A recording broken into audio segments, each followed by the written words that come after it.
Good evening, everyone. Welcome to Boomer Works. I'm Shira Lotzer, happy to be your host this evening, along with my fellow comrade, Michael Butera, co-volunteers, and we are delighted to be joined by Mike Williams, who is a business coach with the Growth Coach of Northern Virginia, and he is here to chat with us today about using SWOT to grow your business, and we are so delighted to have Mike today. So welcome, Mike, to the stage.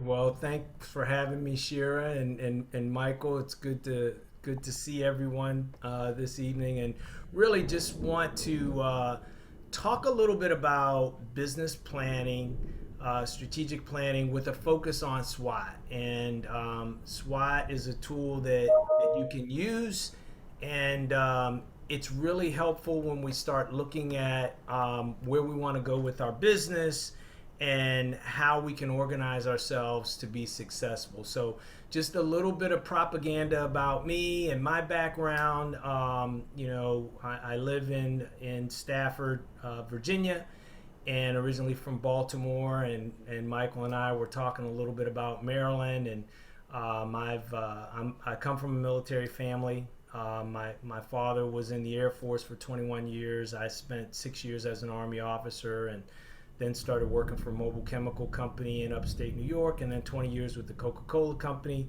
and been married now. Boy, I gotta update that slide. It's a lot more years than the 23, but that's okay. So we're going to talk about business strategy with a focus on SWOT. And so when we look at planning and we look at the purpose of planning. Obviously, if you have a plan, you have an outline of where you want to go and where you want to be. That works out really well.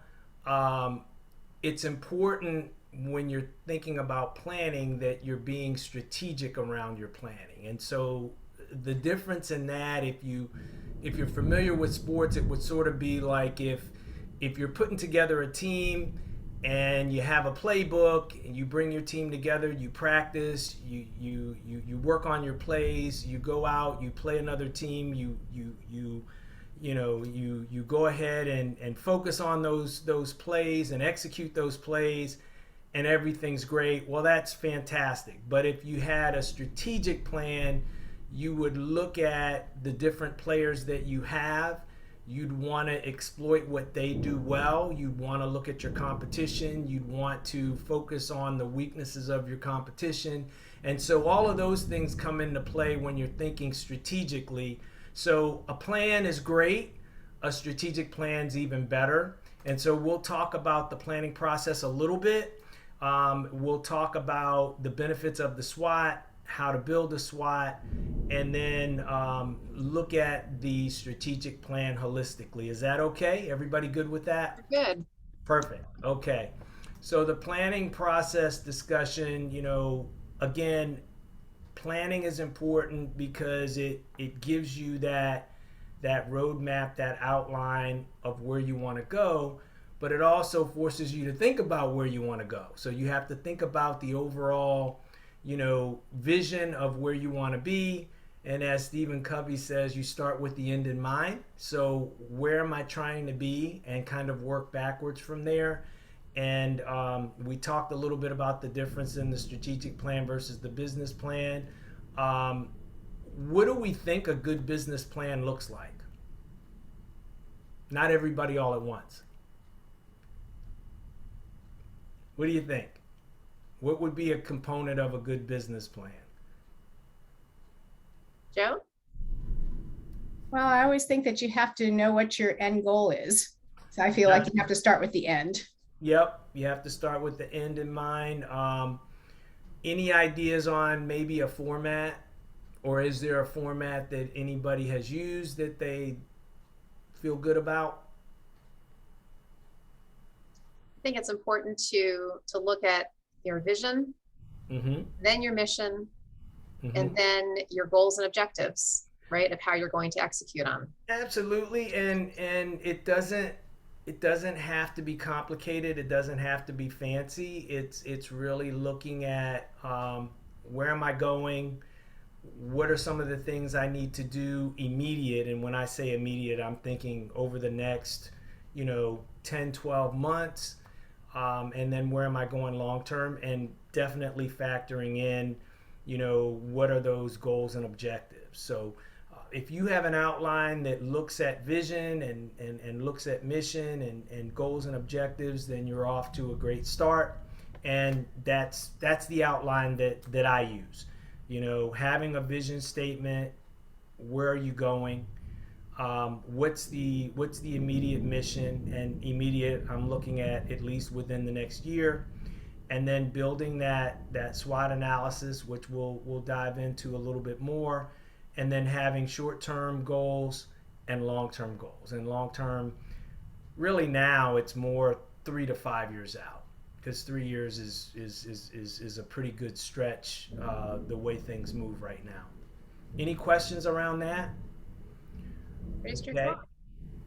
So if we start with vision, that idea of what we're doing, vision speaks a lot to purpose. What's my purpose? Where am I trying to get to? And it should be a long-term statement. It should be broad enough that you can fit your goals in there. You can fit in your mission, and vision, the vision, and it's a broad brush statement. So when we speak of, like, if we speak of a vision, like, let's say if we're looking at the vision of Disney, you know, they're not going to say, "Hey, we're a theme park," or they're not going to say, "We do movies." Disney's statement, if you Google Disney, is going to say we're all things entertainment, and that leaves it broad enough so that if anything comes up new, if it falls in the entertainment realm, they're probably going to want to be a part of it. So it's not just, we do movies, we do DVDs, we have a theme park. It's going to be, we're entertainment, and that's what we're all about. So that's what I mean by being broad. If we think of even me and the growth coach, it's not about just business coaching, team building, sales training. It's going to be building that roadmap of success and working with businesses. So, that leaves me a lot of different avenues to go down. And so that's what you want to look at with the vision statement. But you do want to say, this is my purpose. This is what I want to be when I grow up, kind of thing. And then when you think of the mission is more of the, okay, how are you going to do it? So if my purpose is, to transform lives, one business at a time, how am I gonna breathe life into that? What are going to be the key components to that? So that's kind of the mission. The mission is going to be a little narrower approach, but it's going to be, if you know what you want to be when you grow up, the mission's going to be, how am I going to go about doing it? Any questions around that at all? Yeah, and thanks, Mike, because I think a lot of times we get confused between vision and mission. And some people think mission and then vision, right? So I think you Yep, exactly. And if you do look at some of your favorite companies and look up vision statement, mission statement, my old company, Coca-Cola, they've got a separate vision statement and they've got a mission statement. But there are some companies out there that when you Google vision and mission, you get a paragraph, and they've fused it together, and that's their vision and mission, and they can do that if that's what they want to do. I prefer it separate because I think it really is, what do I want to be? What's my purpose? And then how am I going to make that happen? And if you can do that in one paragraph, that's fine. But I kind of like to have it. I like to have it separate. I like to have it separate. But they are definitely two different things. And sometimes people like to use that interchangeably, like you said, Cheers. The same way some people will take yeah, marketing and sales, which is right. which Or is two another different things. Yeah, Yeah. it sounds like really the difference is, your vision is where you're going and your mission is how you're going to get there. Yep. Yep. You said it in a lot shorter sentences than I did. So this is, this is the example of a mission statement. Um, the growth coach is a franchise business, and so the growth coach of Northern Virginia is my statement, and the growth coach corporate, it's their statement. So mine is to provide successful business solutions through proven processes and a clear roadmap for growth. When I stand up in a networking session, I don't read this off. Okay, for me, it's about proven processes and a clear roadmap to success and growth, and that's the heart and soul of what I do. And so I only say that to say that, your vision and mission are things you should live. It should be in here. It's not something just to memorize and rotely stand up and say. In fact, if you do it that way and there's no real passion or feeling in it, it doesn't work well. But the importance of it is, if you are going to a networking session and you've got 40 seconds, why not stand up and give that vision statement? Or why not stand up and give that mission statement? If you're looking to hire people, why not say, let me tell you about the vision for this company, let me tell you about my mission, and let me tell you where you might fit in if we were to find a position for you. I mean, that's a great way to start a meeting. That's a great way to start dialogue about what your company's about and where you're going. So that's kind of the importance of it. But the other side of it is you don't want to overthink it. You want to use real words that really speak to what your business is about and really speaks to what you're about. So we don't, if you're not somebody that does a lot of flowery words, then you don't need a bunch of flowery words. You need to spell it out and speak to the heart just the way you And Mike, why do you believe that a vision and mission statement are important to have? I think they're, again, like I said, they're important in networking. It's something, it's the cornerstone of your business. I mean, that's what your business is all about, your purpose and where you're going. So that's the importance of it. So when you think about your business, if you don't have a vision statement or mission statement, where do you want to start? You want to start with what are some key words that resonate with you in terms of where you want to go and the purpose of the company, and what are some key words that would spell out for you how you want to get that done. And so we don't necessarily have to list out in the mission statement everything that we want to do or every part of our business, but we do want to list out how we're going to breathe life into our organization and what we're going to be. Does that help? Thanks, Mike. And then so we go from that we've got that vision, we've got that mission, and we can use those. We can put those on the back of our business card if we're still using business cards. We can put that in our signature line when we send emails out. Obviously, we can have them on our website. They're definitely not something that we just want to do them and then put them in our sock drawer or put them in our desk drawer. We do want to live that vision and that mission. Now, the SWOT is an acronym, and it stands for strengths, weaknesses, opportunities, and threats. This is just a worksheet for you to figure out what you want your goals to be. And you can use a SWOT in helping to build out your goals and objectives when you start doing your annual plan or your business plan. But you can also use a SWOT for any project, programs, processes that you're thinking about.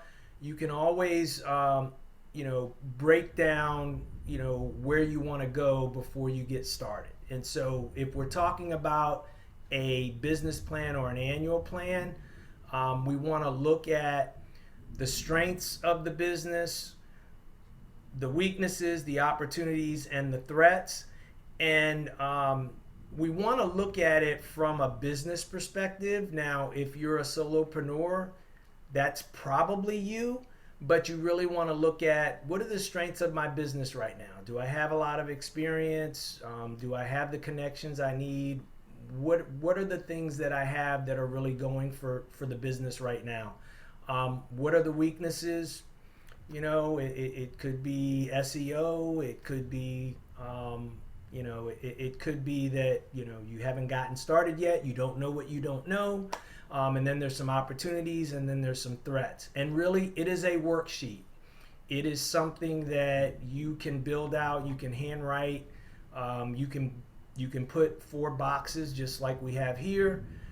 This is an example of a SWOT analysis that I did many years ago. I want to say maybe 7, but so what are the strengths of the business? And we talk about experience, presence in the marketplace. Do you have processes and programs?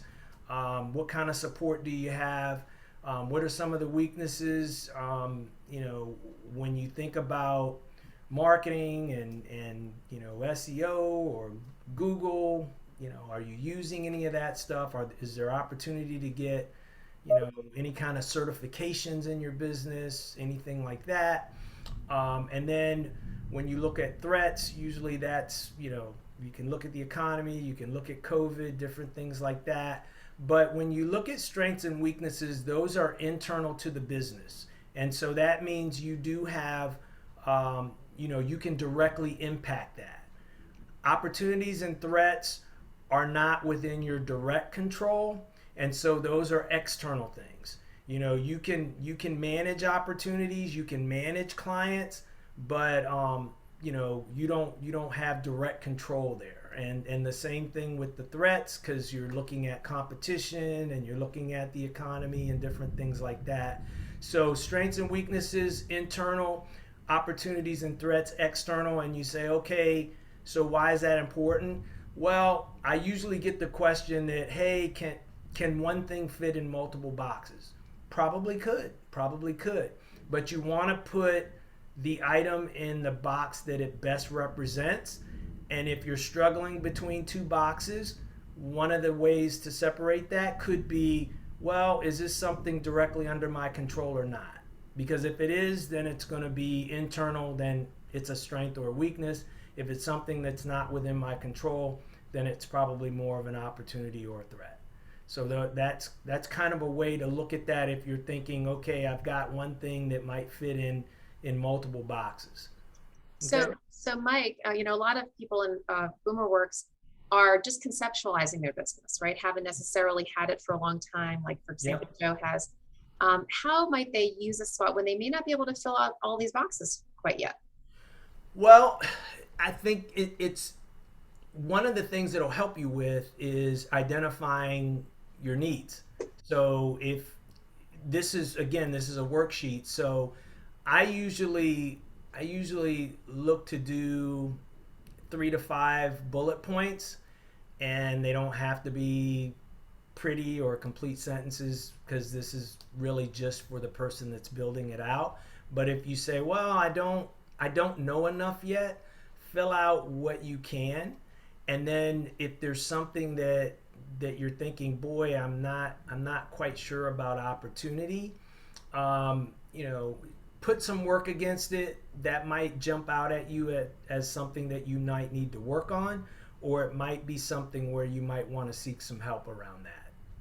Yeah, and I noticed here in your particular strengths box, your very, very first bullet said great experience in sales and business management. So you were actually identifying your own skill set as a value, a strength in your business. And so I would just encourage folks, when you're looking at that strength box, especially if you are repurposing your skills from a W-2 employment opportunity, you come with ready baked skills, ready to go. Right. And those are the things that are going to be repurposed. So I would encourage you to really fill out that strengths box with your own skill set. Right. Because that's what you're selling right now is you're bringing the value to the business. Yeah. And the idea on the weaknesses is to identify, again, 3 to 5 things that jump out at you that you feel like maybe you could shore up. What you don't want is, you're listing out 12 things and now you're deflated because you've got all these different weaknesses. The idea is identify 3 to 5 top of mind weaknesses there, and then look for opportunities and threats. Because again, we want to use this tool to think about our objectives and goals as we start building this business. That's the idea of it, is to take this and utilize it. And so what does that mean? Well, that means that this tool, this worksheet, is only going to be as good as you are honest with yourself when you look at your business. Okay, so you want to be honest with yourself about what's great about what we're doing right now. What are some weaknesses? What are some opportunities? And what are some threats? And really do a good job of thinking through this stuff so that you can write some really good goals.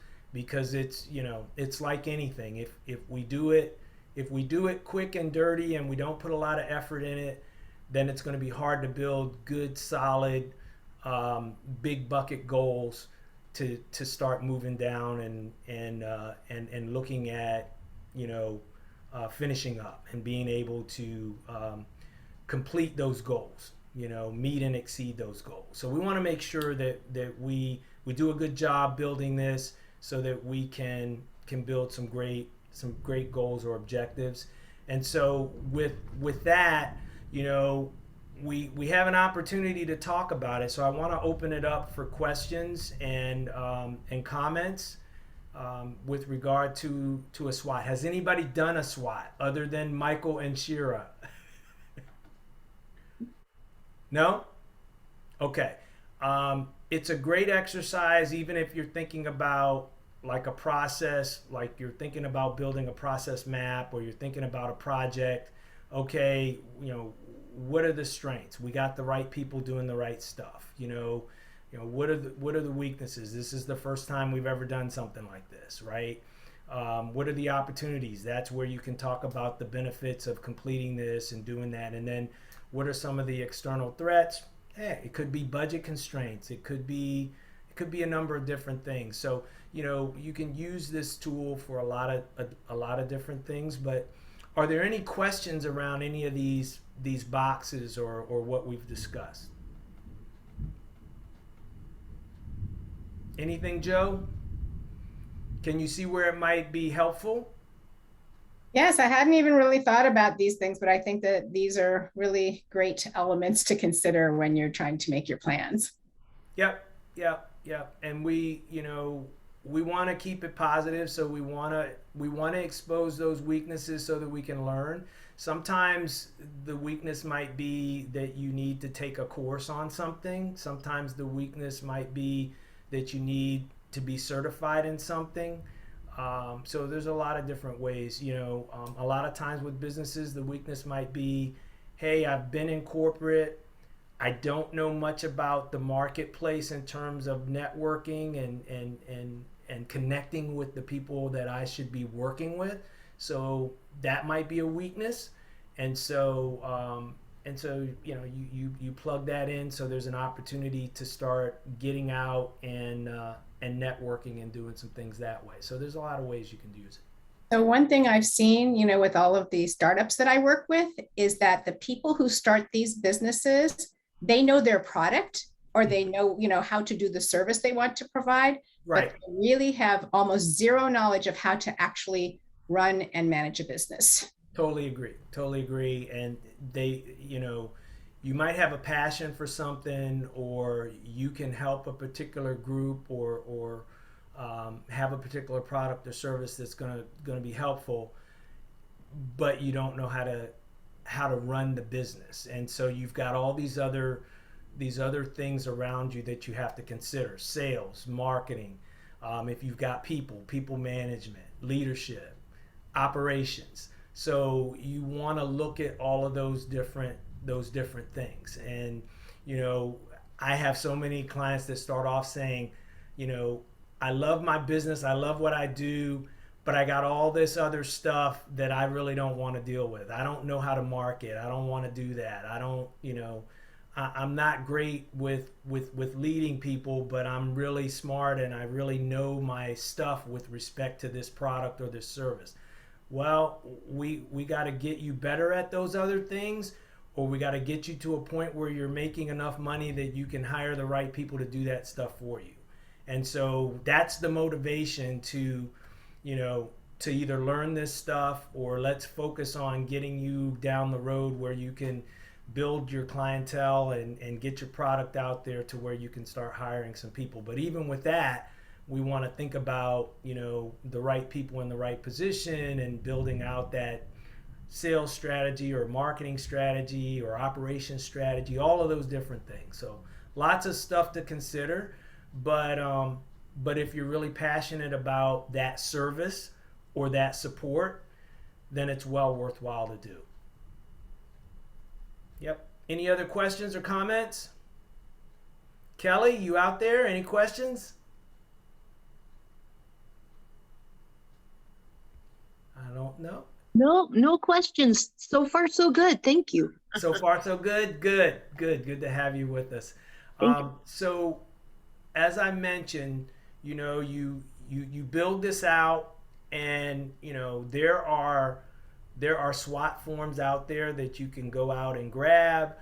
You can get 4 sheets of paper and just put strengths, weaknesses, or you can just take a sheet of paper and you know, block out your squares, and you can build it that way. It doesn't matter how you do that, as much as, you know, sit down and get it done. And then once you've done that, then you want to look at your SWOT and figure out where your best opportunities are. And usually for me, I'm thinking about 3 to 5 big bucket 12-month goals that will really drive your business. And so what does that mean? That means if I ask you in January or February of 2023, how are things going in your business? Did you have a good year? And you say yes, I'm going to ask you why or how so, and I want you to have specific goals that you met or exceeded. I want you to have some documentation around that. Well, you know, I grew my business 15%. I wanted to get certified in particular training, and I was able to get that done. And so we want measurable goals.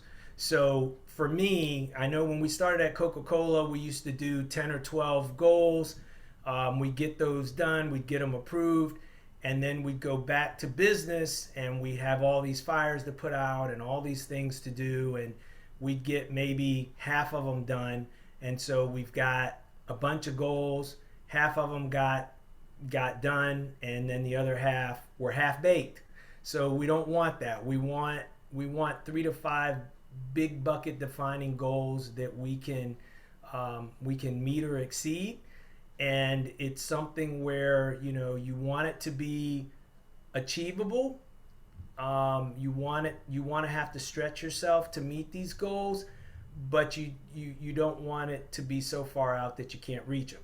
At the same time, you don't want them to be so easy that you're meeting all of your goals by February, because then you probably haven't stretched yourself enough. So there's a balance there, but we want them to be smart. We want them to be specific goals that you can measure. You were able to do it or you weren't. They're achievable, they're relevant to your business, and by a certain date. So we're either putting a date December 31st, or we're saying, you know, we're saying by the end of May 2023, something like that. And you know, a lot of times people will have goals, they'll be pretty good, but maybe they're not measurable. Maybe the goal is too far out. You know, sometimes you'll have a client and they'll say, well, you know, I ended my business and they've got this revenue number, and I think this year I'm going to grow the business by 50%. And I'll say, boy, that's a pretty good number. What makes you, well, I didn't know what I was doing last year, so now I know what I'm doing. Yeah, but you're going to have to walk me through how you're going to grow at 50%. I mean, it's great that now you know what you're doing and you feel like you've met some contacts and you're going to do more, but we need to be a little sharper at quantifying what that more is and being fair about that. So specific, measurable, achievable, relevant, time bound. You're going to use business indicators, key performance indicators, or key business indicators that you look at.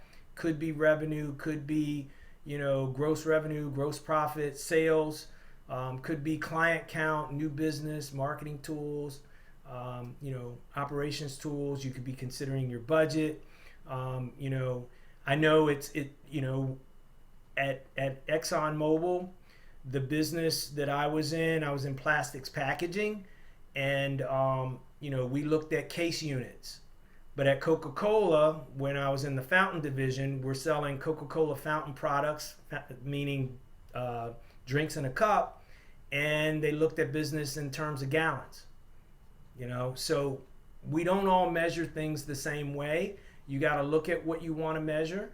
And, sometimes you need help with that. And that's what people like Michael and Shira and myself are here for, is to be able to look at your business and figure out, well, what should I be looking at? Should I be looking at revenue, case volume, customer count, total sales? What should I look at? But these are just a sample of some items that you may want to consider as some big bucket goals. So Mike, could you give us an example, especially geared towards somebody who's maybe a solo entrepreneur, solo business owner, maybe just conceptualizing it, what a SMART goal might sound like?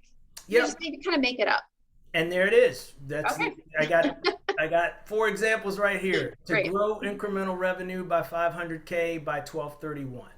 So you could say to grow, so we don't want to say we want more money or we're going to grow more business. We want to be specific about it. And so, incremental would be new revenue, new business by 500K by 12/31. Or you could say, grow sales by 20%, and then you just want to put a date on it. In terms of marketing, maybe you want to develop a marketing calendar. Well, you should put a date to that. You can measure that. You either have the calendar or you don't, and you want to do it by, February 15th, then you've put a deadline to it. Initiate or activate, a business workshop. You might want to put together a workshop or a webinar by a certain date. And so then you might say, well, I've never done a webinar. Okay, so then you got a backwards plan on learning how to do a webinar and how to set it up and all of those different things. But you can say, boy, I've, as part of my marketing, I'm going to do a webinar every month, and I'm going to do my first one in January. So you could do that. Leverage social media resources. If you're like me, I've been in business now 7 years, but when I worked for Coca-Cola, I didn't do anything on LinkedIn or Facebook or any of that stuff. So, part of my SWOT was I got to get smart on SEO. I got to figure out how to use some of these different tools, LinkedIn, Facebook, and these different things. And so, just because you've never done them, you're not sure how to do them, you can learn. Okay, and there's lots of resources. A lot of these platforms will walk you through how to get set up. There's lots of people, there's lots of agencies that can help with that. So I know that when we start a business, there are a lot of things that sometimes we don't touch or we haven't done when we had our 9-to-5 job. But there's lots of ways to get support and get help to be able to do it. And, you can start that by setting up a goal to say, I'm going to learn how to do this by this date and head down that road. Questions or comments around that? I really appreciate the idea of having a time base to it, right? Yeah. If it gets planned, it gets done. And if it doesn't, it's just a nice to do. That's right. It's the I'll get around to it syndrome. And even when I work with clients on doing setting up an annual plan, and we go through this, a lot of times they'll build it out and the dates won't be in there. It's like, okay, well, when are you going to do it? Because we need to put that in there. Mm-hmm. And then once we've got those 3 to 5 goals, you've got to go back and you've got to build in your timeline of action steps of how you're going to meet and exceed those goals.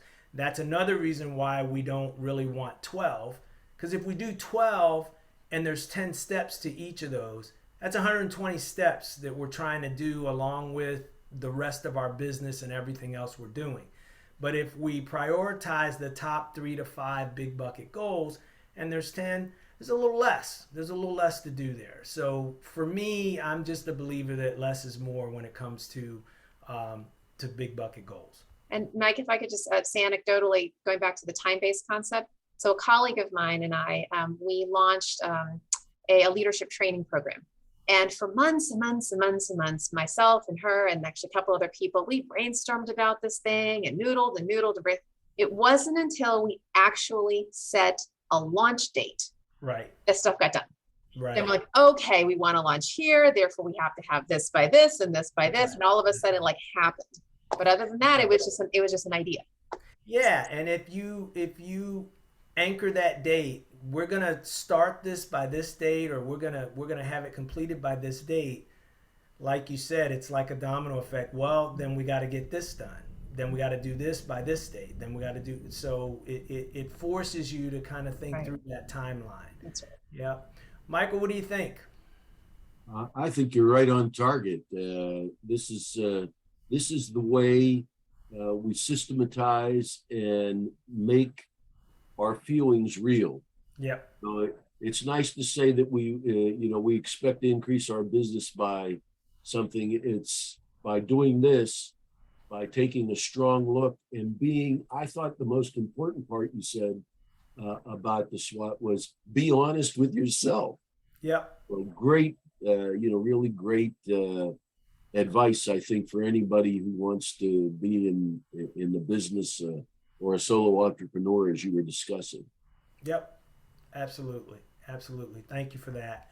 And then long term, I'm just thinking maybe 1 or 2 goals that are 3 to 5 years out there that you want to accomplish, and that could be, you start this year, like if we use that goal, okay, I'm gonna grow the business incrementally by 500K. And then you might say, hey, by 2025, I want to be a $2 million company. That could be a goal. Or you say, well, within 7 years, I want to be able to go out and speak about what I do and help other people set up a business like this, or teach on how to do it. You might have something like that, or you might even say, I want to write a book or something. So what is it that, 1 or 2 things that 3 to 5 years down the road, it could be a consolidated, revenue number or client count, or you could also say, hey, within 5 years, I want to have multiple locations. That could be something. Or I'm going to have 10 employees. So just thinking long term about the business growth. And if we go back to our vision, what do we want to be when we grow up? Do we want to be a solopreneur and it's just us? That's fine if that's what you want to do and that's how you're going to help people. But you might say, well, I'm gonna have multiple locations, and I'm gonna be in multiple locations throughout the state that I'm in, or I'm gonna go into multiple states, or I'm gonna be national or international. Okay. Any questions around the long-term piece? And just a couple of examples of that: 3-year total revenue, incremental clients, quarterly speaking engagements, published books, something like that. There's nothing wrong with thinking big. You can be realistic. You can still think big. You can still stretch yourself. So then another opportunity for a group exercise. We're a small group. So why don't we open it up and just talk a little bit about the strategic plan and the SWOT. What are your thoughts around that? Questions, issues, concerns, anything that you're wondering about? Let's talk about it. So Joe, I know this is something that you've mentioned that you hadn't really done before. Was there anything that came up here for you that has given you a little bit of thinking around how you might, use something like this to grow your business? Yeah, so I was really looking at, for me anyway, just, as far as the weaknesses go, the things that I would be weak in are the things that I would not know how to fix on my own. So then it's a matter of, okay, so how do I actually identify resources that can help me to overcome those weaknesses? Because obviously, if I have them and I could have solved them, I would know how to do that. So actually to find the right resources, because there are an abundance of resources out there, but that doesn't mean that they're going to be the right ones for you. So That's right. You're exactly right. There's a lot of ways to do things, or as they used to say, lots of ways to skin the cat, and it has to be something that fits with you. If you're talking about somebody working with you, then you want to make sure that that it's a good fit for you, that they fit your needs. There's a lot of resources you can pull from, and you have to figure out, is it going to be a class that works better for me? Is it going to be some kind of a group or group session kind of thing? What are you going to respond best to? And is it going to be like a work study kind of a thing, or one-on-one coaching? How's that going to work best for you? So, and also it could be just simply outsourcing it. So for example, one of my weaknesses is working with numbers. I have an accountant. That's right. That's the taxes, right? And Yep. and I just know that about myself. There's no reason for me to engage in something that's that I'm really weak at, per se. If it is something that maybe I'm okay at, just not as good at, and I don't want to spend the money, sure, I might invest it in myself. But then again, there are plenty of people who do all kinds of freelance work out there. In fact, people who would be watching this video, right, might do that as well. And so I think I really identify what the need is, especially if it's something that's a basic fundamental need to your business, like the bookkeeping or like the accounting or even social media or those kinds of things. Some of those things are just naturally lend themselves to outsourcing, as opposed to something like, networking. Okay. Well, so networking is something that has to be done. Well, it's a personal thing, right? So oftentimes it has to be done by the individual. And I know, Joe, you're a great networker. You have no problem with relationship building. Absolutely not. But for some people, that, for example, might be a challenge. And that might be a weakness that maybe you have to kind of develop, into a little bit of a stronger thing, unless you're going to partner with somebody who's going to do your networking, do your business development for you on behalf of your company. So you kind of have to look at what is naturally outsourceable and what maybe you have to develop as a personal skill. That's a great point. And when I started this business, you mentioned bookkeeping and accounting, and so I went to a class at the Department of Economic Development, and they were talking about bookkeeping and how to manage that, and kind of going through all of the tools. And so we went through all of that, and they said, okay, so what have we learned? And I said, I learned that I don't want to do this. I'm going to pay somebody to do my bookkeeping and to take care of that stuff. And I'll go out and do what I do best. And, I'll network, I'll sell, I'll coach, and whatever money I need to be able to handle bookkeeping, I'll go out and earn it to be able to do that. And so I know starting off, there's a lot of hats that business owners start off wearing, but a lot of the time, when I start meeting with people, we have to work on, doing what you do best and delegating or outsourcing, the things that you don't have time to do, you don't want to do. So it's a great point. So Shira, I know that you probably encounter this all the time too, but when we're interacting with job seekers, who are not being successful in landing that corporate role, they are thinking about, starting their own consultancies, for the things that they do. But my question here would have to do around capital, because everything I've heard as suggestions so far is outsourcing, getting someone else to do the things you're not good at, that requires capital. So I'm just wondering, how much capital are we talking about before someone can actually, put a viable business plan in place? Well, it's a great question, Joe. And I would suggest that for folks who are on a very, very a shoestring budget, all of this can be done. I say all. mostly all can be done on a shoestring. So there's there's going to be some cost, some investment. Right. You gotta get a website hosted, right? Maybe you're gonna want, I don't know, some sort of a software tool that you need. But even so, there's so many things that are just basic. Look, you're gonna have a phone, you're gonna have a computer, you're gonna have internet service. I mean, I'm getting really basic here, okay? That kind of stuff is really what you need these days. Can you do your own social media or learn how to do it? Absolutely. Are there free tools for example, email marketing? Absolutely. Social media is free, meaning the actual tools themselves. The accounting, the bookkeeping. Can you get QuickBooks and learn how to use it? Yes. Yeah. It's more when you actually have a few extra dollars to spend, you have the luxury of maybe doing some outsourcing. Yeah. But for those who just don't have the investment, the budget right now, you invest in yourself. You say, okay, right, pull yourself up and say, I'm going to learn a couple things to help myself to do what I need to do. And then eventually it's kind of like mowing your own lawn versus having the teenager down the street do it. Right. Typically when you're on a shoestring, you mow your own lawn.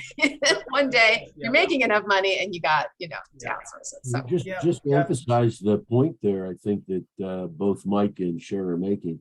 When I started my business, I know I needed a website. And as Cher said, well, I had to get a website.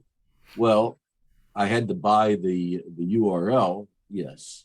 But I actually built 2 websites from scratch. And I did it simply by learning how to do it. My big investment was a $45 course at a community college. That was my big investment in how to build a website. And as a result of it, I built 2 websites. Now, my business flourishes. I'm doing well. I can afford to have somebody else do it. So I think the point that's being made is, yes, there is an investment that's necessary, but when you do your SWOT analysis and you come down to those few things, the focused elements that are essential to building it, you can probably learn to do some of that early on yourself. And then as success grows, you have the opportunity to spruce it up. And Michael, if I can just double back on the website concept, because that's a big question for most people, right? What do I do with my website? You don't even have to learn how to build a website anymore. As you know, there are these programs called website builders. Right. So GoDaddy has one, and there's Wix and Weebly and Squarespace, and who knows what other programs that are out there. They are free to use. They're kind of a plug and play. You just sort of have to mix and match, they're already sort of pre-programmed designs. And then, yes, you have to have someone to host your website. GoDaddy is an example, happens to be one that I use. People use other ones. But even then, it's not a whole lot of money. I mean, we're talking, what, 30, 40 bucks a month, something like that to have it hosted.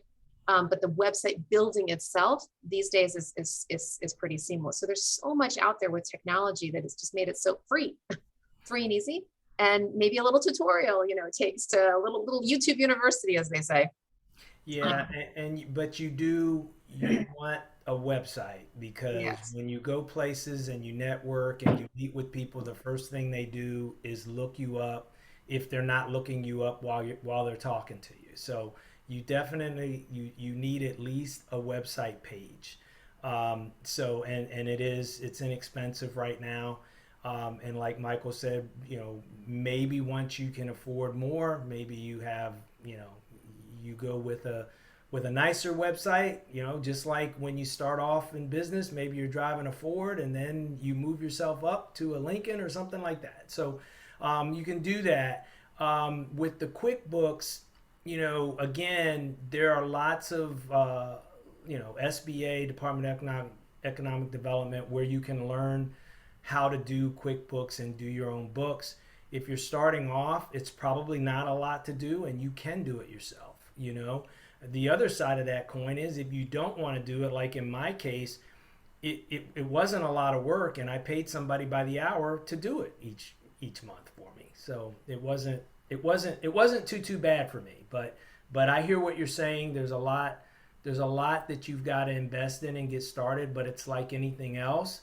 Some of that stuff you're going to do on your own.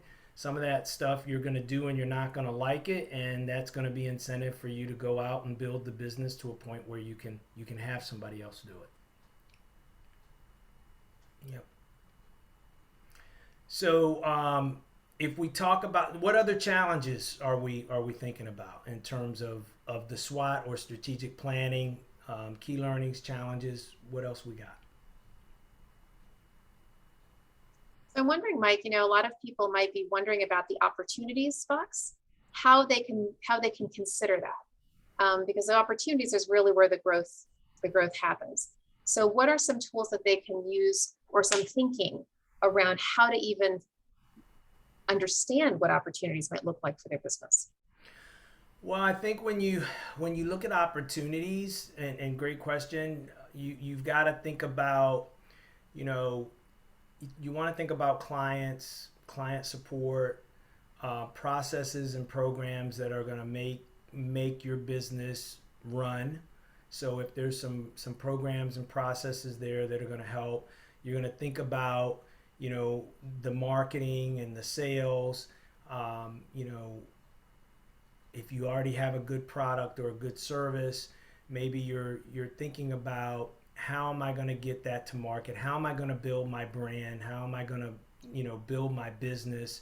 And then you're thinking about the geography and who your client is, where is your client, how are you going to get your product or service to them? So there's a lot that can fall into opportunity, but there's a lot of, you can go out and ask for help in the way of sales and marketing just by Googling that information. You don't necessarily have to hire anybody. You can go out and get that. If you go out to chambers of commerce, or you go to those departments of economic development, they'll sit down with you and work through some of those things. Obviously, we've got experts on the call here that will offer up a free conversation around your business and where you're going, and give you some suggestions. So there's a lot that you can consider around opportunity. You just need to kind of organize your thoughts around, where are you, what's your current reality, and in terms of opportunity, where are you at? So could you possibly give us an example? I know you gave us one from your own business. Could you maybe Right. make one up for another business? For Anything. well, who's got a Trina, Kelly, who's got a business we can talk about? Anybody? Trina, can we talk about your business? Or Joe, we can come back to you. Well, maybe we could talk about a business owner that I'm aware of who's really good at what they do, their actual product or service, so to speak. Okay. But they don't actually have any operational or infrastructure knowledge whatsoever. But then they also don't know what they don't know. So I just don't know how, when you have people like this in your life, how you would actually be able to, without insulting them, let them know that, before you can do marketing, you have to be able to have the infrastructure in place so that you can, be able to sustain the business that you would be bringing in via the marketing, that kind of a thing. So what would you do in that situation there? Well, I talk with them about the operations of their products and services, and work through the vision for the operations plan and the strategy for the operations, and then we'd want to pick apart each of the processes within that business. So if it's a service, walking through that. I had a client that I've been working with for a little bit, but we've been working online, and she had a client she needed to visit in DC, so we got to meet in person, which was great. And so where we wanted to spend our time is looking at how she onboards her clients.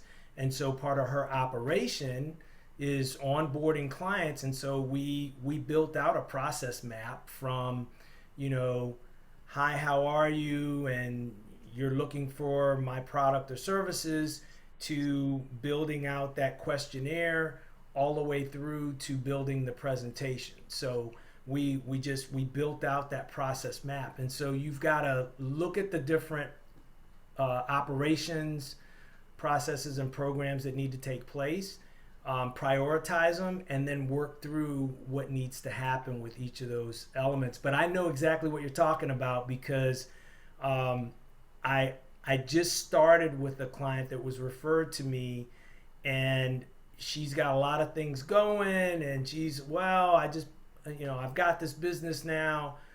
I want to hire a marketing person. I want to hire an operations person. I want to hire this. I was like, whoa, wait, what's the plan for this year? Where's your annual plan? Well, I've got a little something. Well, let's work through the plan and what the goals are first, and then we'll look at the marketing piece. We'll look at all of those things to see how they fit into what we need to accomplish in the first year. So she was one that was raring to go to hire all these people and do these things, but that needs to fit into an overall plan. Let's make sure that's strong first, and then we'll look at all the components. And something that people like to do is, with respect to marketing, they want to talk about all the tactics of marketing and all the stuff we can do before we actually build a marketing strategy and plan and build out who's our client, where do they live, how do we want to communicate to them, and then we can worry about the tactics and the activities. But a lot of times people want to talk about the marketing activities, but okay, those activities are for who? Where's the client? Where do they hang out? How do we best touch them? How are we going to get them? How are we going to get them working with you? So let's build that strategy first. So Joe, since you mentioned this person, would you feel comfortable sharing what the person wants to be doing? So maybe we can do a little brainstorming in their absence. Yep. So the person has a very, very cool restaurant.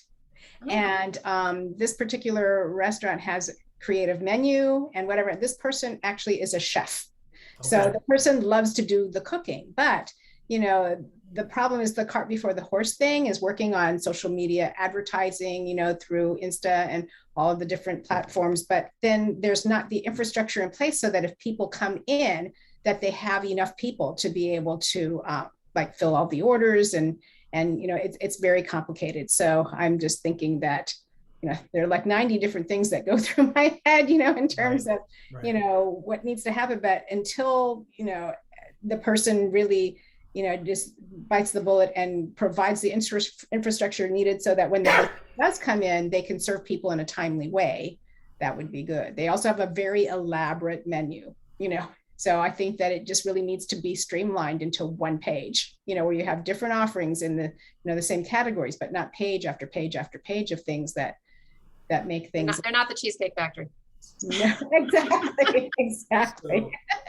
So it sounds like they're good at what they do. They have great food. Yes. But the thought is probably, if I'm really good at cooking great food, they will come. And right.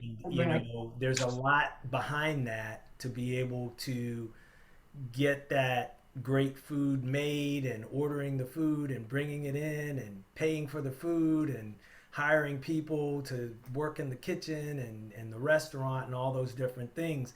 And those arms and legs are all important to getting that nice, pretty dish put in front of somebody. And sometimes people are, they're thinking, hey, I'm just, I'm really good at this and that's what's important to me. But, you can't serve that. You can't get that in front of somebody if you don't have a smooth operations and you've got a smooth plan and you've got people working for you, and those people need a employee manual, all those different things that come into place. I was thinking during this conversation here about a piece of advice I got when I started out, which I think turned out to be among the most valuable pieces of advice I received. And it was so simple that the proverbial, you can't see the forest for the trees kind of routine. And it was, who's my audience? What's my target? What do I want to do? So you're talking about a chef. I guess a chef could say, well, anybody that eats. Well, anybody that eats is not a target. Right. And then you can't focus and so forth and so on. So when I look at what Mike has presented us today, I think one of the important pieces to consider is using SWOT to determine who your client is, who Yep. your target is. Yep. Then you can do all these other things we've talked about. I do a lot of strategic planning, and what I find out is very few people think strategically; they think tactically. That's right. Just like your friend you were talking about there, he's thinking about, well, who's going to serve the food, and how many tables do I have, and Yeah. so forth and so on. Yeah. Well, those things are interesting, but that isn't the strategic element. Right. Define, what does fine food for his audience mean Yep. in routine. So it's not complicated in the sense that when you hear it, it makes a lot of sense, but it is complicated in forcing yourself to think through who your client is. And That's right. just to put a pitch in here, the person who taught me that was Sharon. Yeah, Of course it was. you're She has those golden nuggets that we kind of just keep collecting. Yep. You gotta have a client in mind, and you're so right, because you'll hear people say, "Hey, I'm in the beauty business. Anybody who has skin, anybody who eats, anybody who has a business." But that's you've got to have somebody in mind. I'm looking for somebody affluent. They're in the upper six figures. They like to go out to eat twice a month. Certain age demographic, live in a certain geography. That's right. There's got to be a night. So we're back to vision, right? We're back to vision.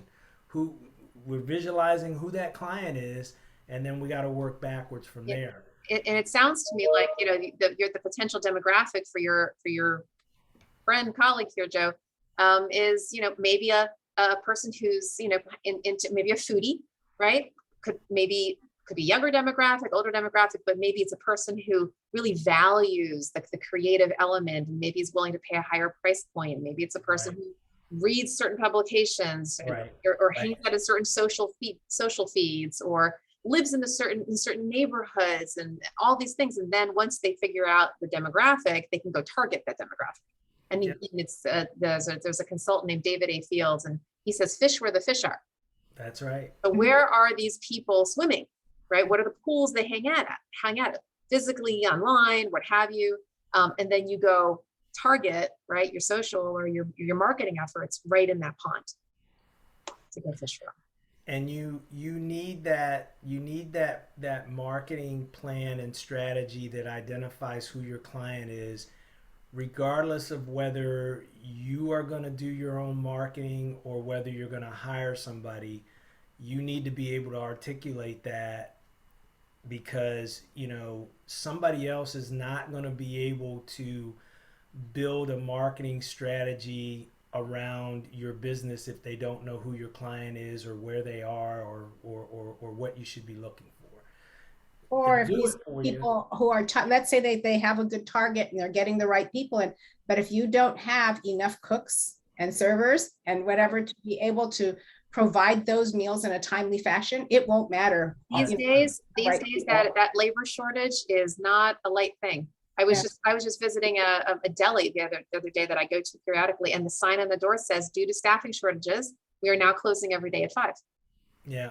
Right. And how many restaurants, how many food establishments are now having to do that? So it's a pretty big consideration, Joe. You're right. Yeah. And you gotta look at your operations from a real world perspective too, because a lot of the higher end restaurants that never did delivery takeout are now doing that. You have higher end restaurants that said, "No, we want you to come in and get the full experience. That's what we're all about, and we can't upsell you on dessert and drinks and all those things if you're able to pick up or if we deliver." But then once COVID hit, they had to do that, and a lot of them are not going to go back. So that's an operational change where they're now going to be delivering. So, All right. Well, my Google probably listens to me all the time, but it came up in my Google feed that there's this popular ice cream, shop in Massachusetts, and they had to put a sign in their window and say, "We apologize, but your wait is probably going to be 2 hours because we can't find people to work here." And seriously, the line went all the way around the block, and it was a 2-hour wait to get an ice cream cone. And this is really pre the summer. So the business is not even sure how they're going to be able to function, during the summer because they just can't get people to work. that's got to be a great ice cream to wait 2 hours for. Wow. Man, oh man, I'm gonna have to look that up now. Apparently it's a popular spot. So yeah, so those are the kinds of things that I think that depending on your industries, there are always going to be those back challenges, Yep. and then if you weren't, savvy enough to get one of those small business loans during COVID, they're not available anymore from what I understand. And so it's going to be very difficult to try to infuse any cash into businesses that were most affected, during COVID. Mhm. So I think that that's the other thing too, is that Mhm. if you Mhm. can't secure financing, because you can't show a profit, then that puts you in another catch-22 as well. Yeah, there's money out there, but probably not as much money as there was maybe 6 months ago. Right. So then you've got to get creative in launching your business and getting things going. So there's Right. some So ways to do that.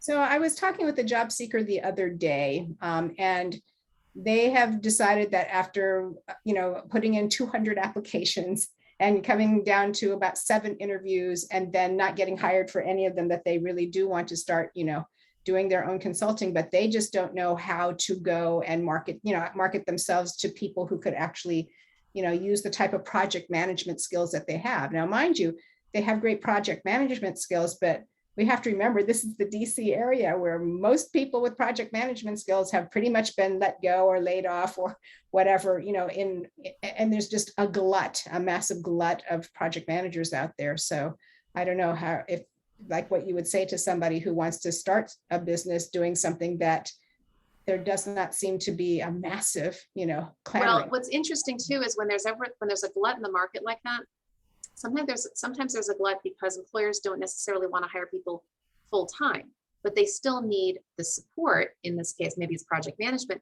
which actually lends itself to outsourcing for that business, which makes being a freelancer or having a small business actually a great option, because then you can offer something to the employer that's sort of scalable, right? They can say, oh, or they kind of in piecemeal. Well, I can get a little bit of you. I don't have to actually have you on the bench for 40 Right. hours a week. Right. Yep. Yeah. So how does somebody like that then go and find those opportunities? Because that was his question to me as well. Right. So that's that. Are you talking about the chef or are you talking about project manager? I'm talking about the project manager. The project manager. Yeah. Well, of course, that's a whole conversation around networking. Same thing, the fish where the fish are concept. Is it a he? Needs to first of all identify who are his prospects, who are the people that are actually, just like Michael was saying, the target, who wants to pay for his kind of service. So that's going to you're going to have to look at the industry and the sector. You have to look at the role title of that kind of person. Is it a vice president of X, a director of Y? Those kinds of things. LinkedIn is a fantastic way to start that networking process because you can use the advanced search features to find people who do what they do. You can also find people who market to those people. This is called building an alliance partnership. Yeah. So for example, let's say it's I don't know, because I'm not in the project management world, but who would this, can you share with me, Joe? Like, who would this person be hired by? What would be a class? Federal contractors. Okay, so what would be the title of the person who would actually procure them? Like a vice president? How would be a COO? COO, fantastic. So a COO and a federal contractor, that's the target demographic. Well, that COO has consultants in their sphere, people who market their other businesses to them. If this individual can identify some of the other kinds of consultants that COO tends to engage with, that could be an alliance partner. So for example, for me, sometimes an alliance partner for me might be an HR consultant, right? Somebody who markets to HR people, just like I market to HR people. And if that person and I are alliance partners, then when they hear about an opportunity that might be right for me, they can refer me in. And so building those referral relationships is an excellent way to build business. But again, you have to identify your target. You have to identify under what conditions they're going to hire you, right? But then also finding people who market to them so that you can build those really. And that's the quick and dirty. We actually have on our BoomerWorks website, we have several different networking trainings on this very, very topic. So if your friend, colleague, client would like to go to boomerworks.org and go to the training center tab, and then go down to marketing your business. We have a number of videos, training videos just like this. 3 of them are actually on the topic of networking. Yeah, and that's something that if anybody's thinking about going into business, they need to get out there and network, identify who their client is, and make sure that there's a need out there for them, that there's an opportunity for them before they just jump into that. But Shira is absolutely right. There's a lot of outsourcing going on right now, particularly with the government. So there may be an opportunity, but before he leaps out there, he might want to do a little homework. And figure out, not only is there a need, but is it a need that people want to pay for? Right. Yeah. 2 different things. Yep. There can be plenty of need.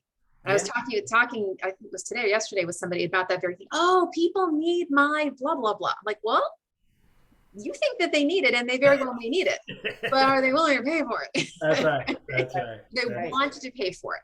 So, And if they need it and they might want to pay for it, that's a long sales cycle.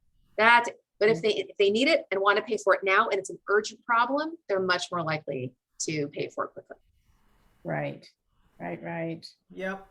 And so, we talked a little bit about planning, specifically strategic planning, how you can use the SWOT in your strategic plan. You can use the SWOT in other projects, processes, different things.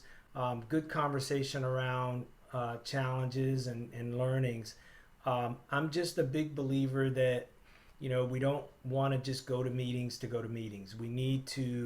There needs to be some kind of action. Like, what are we going to do next?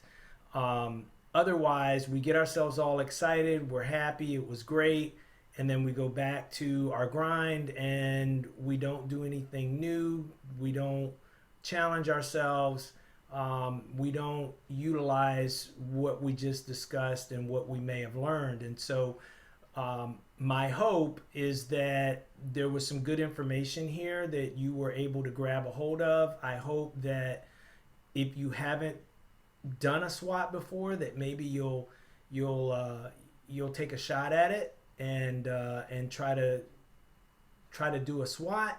And if you haven't done an annual plan or a business plan, think about that outline that we talked about with the vision and then the mission, and then building out those objectives and goals, and kind of working through and using that SWOT as a tool to do and build your SMART goals. So I'm hoping that there's some next action steps for everybody, and that you're going to internalize this information for your business or the business that you're considering.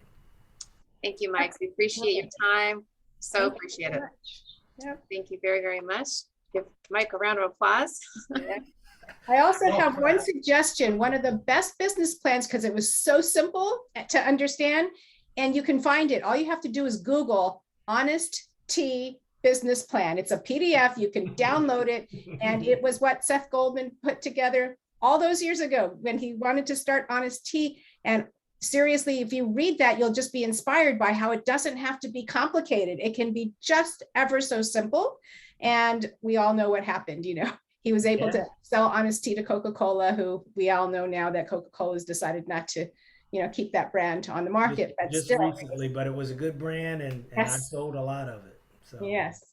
yeah. And we also want to let folks know that we at BoomerWorks have developed something called have developed our own version of something called a business canvas model, which is really helping to, I'm going to stop your share, Mike, if that's okay. Absolutely. Okay, Absolutely. great. So if you guys go to boomerworks.org and go to our resources page, right here it says business plan template. And if you go ahead and download this business plan template, which I'm going to share with you right now, you will see a handy dandy model here with all these lovely little boxes. And it talks through, your superpowers and the problems you want to help people solve, and your target client, like Michael was talking about, and your solutions and what makes you unique and all these wonderful things. So it's a really easy way to answer some questions, to take what Mike shared and flesh it out even more to a real business plan. And we are looking to potentially offer this as a little course at BoomerWorks in the near future. So stay tuned for that. But you are certainly welcome to avail yourself of this business plan at any time. It's free. Very cool. Okay. All right, everyone. Well, hope you had a good experience today, and we look forward to seeing you back at a future BoomerWorks event. I had a great experience. Yes, you did, Mike. Great. All right, see Thank you so much everybody. for your time. Bye now. Okay, Bye-bye. take care. Be blessed.